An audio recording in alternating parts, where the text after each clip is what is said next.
जो ये टॉपिक है भारत के विकास में यूपी का योगदान, मैं चाहूं तो आपको कह दूं कि भाई आप लोग लिखिए, मैं आपको ये टॉपिक दे रहा हूं कि भारत के विकास में यूपी का योगदान क्या है।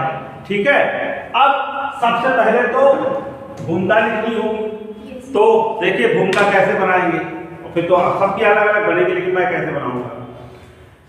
जो उत्तर प्रदेश राज्य है, ठीक है, वो भारत का सबसे महत्वपूर्ण प्रदेश है।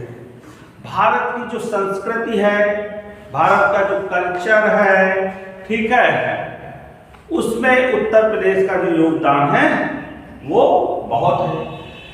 जनसंख्या के हिसाब से देखा जाए तो भारत, उत्तर प्रदेश में भारत की जनसंख्या का कितना प्रतिशत रहता है? लगभग 17%। ठीक है, अगर देखा जाए तो जितने भी महत्वपूर्ण कृषि उत्पाद है या खाद्यान्न है, गेहूं हो, चावल हो, फिर जाए तो गन्ना हो, तो उत्तर प्रदेश की पूरी भूमि कृषि योग्य है। थोड़ी बहुत छोड़ करके कोई पठारी वठारी भूमि नहीं है जहाँ खेती नहीं की जाए। ऐसी भूमि है कि जो पूरी की पूरी कृषि योग्य है, और गंगा यमुना का क्या है भाई, जबरदस्त उपजाऊ मैदान उत्तर प्रदेश में पड़ता है। ठीक है, तो चाहे वो कृषि का क्षेत्र हो, चाहे वो उद्योग धंधों का क्षेत्र हो, आपको क्या लगता है नोएडा, गाजियाबाद, मेरे पूरा एक संकुल है, उद्योगों में बहुत व्यापक हिस्सेदारी है उत्तर प्रदेश की। ठीक है, मानव संसाधन में तो कोई समस्या नहीं है भाई, मानव ही मानव है कि चाहे वो हम पर्यटन ले लें, उत्तर प्रदेश में है ना, तमाम जो है भारत के जो सबसे प्रमुख पर्यटन स्थल हैं वो विद्यमान है। ठीक है, चाहे हम इतिहास की बात ले लें, इतिहास में उत्तर प्रदेश का, भाई उत्तर प्रदेश आपके किसकी जन्मभूमि है? भले ही उसके पास का ही तो है, बुद्ध की जन्मस्थली या बुद्ध की कर्मस्थली का पार्ट है भाई महादेश।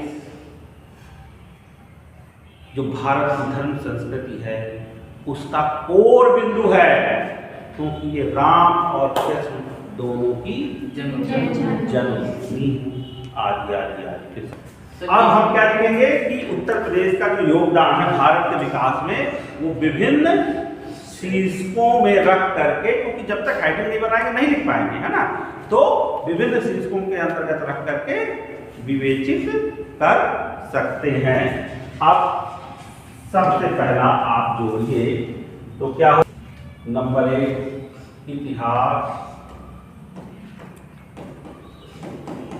कला, संस्कृति में योगदान। पहले शीर्षक बना लेते खूब सारे, आप लोग भी सुधारिएगा। कृषि के क्षेत्र, तीसरा उद्योग और धंधों में योगदान। ठीक है,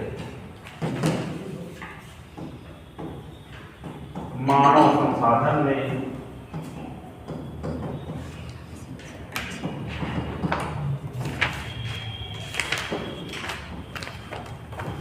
पर्यटन में,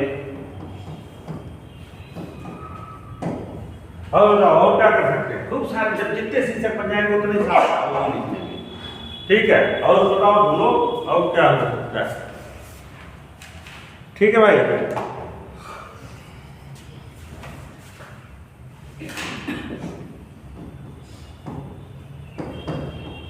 पशुधन में, ठीक है, अरे इसमें अलग कर रही है, जल संसाधन में,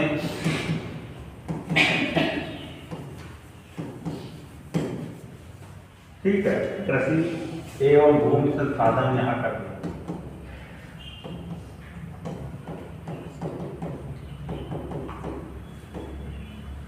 सर उद्योग धंधों में सारे धंधे, मतलब सारे, हाँ डाल देंगे, बहुत सारी चीजें, बहुत सारे उद्योग धंधों के लिए बहुत सारी सामग्री तो मिलती है हमारे यहाँ।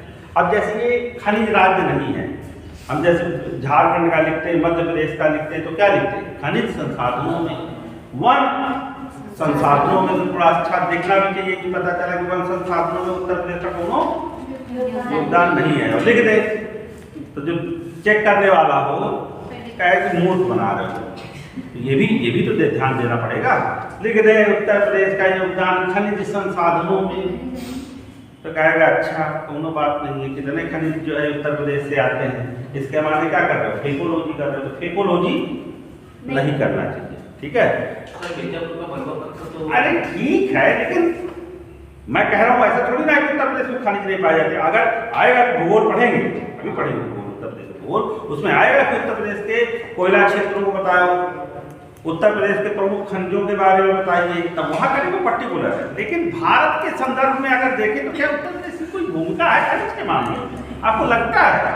अपने लिए पूरे नहीं होते हैं, ठीक है। तो हम वो चीज करें जो थोड़ा अच्छी लगे। हाँ, पर्यटन में हम हैं, ठीक है, इतिहास में हम हैं, बिना हमारे इतिहास ही अधूरा है भारत का, क्या समझ रहे हो। हम कला में हैं, ठीक है, हम संस्कृत में हैं, हम धर्म में हैं, ठीक है। तो ये अब इनमें आप क्या कर रहा है, आपको 7 टॉपिक बन गए हैं, 600 वर्ड में आपको मान लो निबंधन लिखा हुआ, इसीलिए 150। तो मेंस में आएगा अगर ये 2 प्रकार से टॉपिक आ सकता है। कितने प्रकार से आ सकता है? 2 प्रकार। कितने हमारे जो है ऊपर तो भूमिका में हमारे 50, 60, 100 वर्ड तो हमने किसमें लिख दिए, भूमिका में लिख दिया, ठीक है। फिर इतिहास, कला, संस्कृत, योगदान, आराम से 100 वर्ड हो जाएंगे, आराम से कृषि भूमि संसाधन में 100 वर्ड हो जाएंगे। दिक्कत कहाँ पड़ती है जब निबंध लिखते हैं? दिक्कत पड़ती है शीर्षक बनाने में। अगर तुम शीर्षक बनाने में सक्षम हो गए, ऐसे मेज में लिखने में भी, जैसे तुमने हेडिंग बनानी सीख ली, लिख दोगे। मेज तो सरल होता है, प्री कठिन होता है कि इतने सारे फैक्ट याद करने, प्री निकलेगा कि नहीं निकलेगा, प्री कठिन होता है। उल्टा मत सुनो, प्री कठिन होता है, मेंस अगर पता चल जाए तो